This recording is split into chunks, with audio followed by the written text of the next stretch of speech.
There are really three kinds of hair transplants: strip, FUE, and non-strip surgery. I want to talk about strip surgery, also known as follicular unit transplant, also known as FUT. Is that enough? Enough acronyms.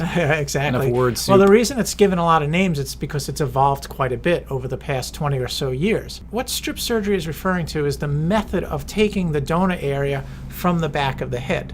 In a strip procedure, we numb the back of the head, and then we take out a strip from the back. It's painless. You don't feel any of it. You have no idea what's going on back there. Once the strip is out, the skin edges are pushed back together again, and they're just sewed together. The stitches come out in about 8 days, and then it is almost no evidence that you were there. You really have to go out of your way to see that a procedure was done there. And the great part is like during a lot of our surgeries, we'll actually comb the hair up before the procedure, do our work, and then let the hair flop right down over it so that nobody can even tell when they leave the office that they had had anything done in the back of their head. Yeah. Once that strip is taken out, it's put under microscopes, it's divided into the follicular units, and then those follicular units are put back into the thinning and balding areas of the scalp.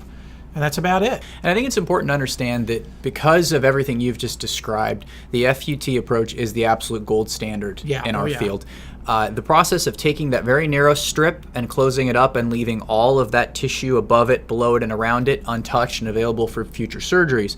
The fact that the tissue is taken and put under high-powered microscopes and surgically dissected with no trauma into the follicular units, those aspects make this procedure the absolute Cadillac of hair transplants. This is the best you can get. There's a lot of misconception online that FUE is the ultimate, the follicular unit extraction. They're removing one by one from the back of the head.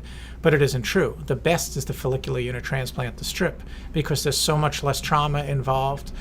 They grow better, they grow thicker, they grow more consistently. So it's a good thing to bring up. So that's just a quick primer on strip surgery, FUT surgery, call it what you will.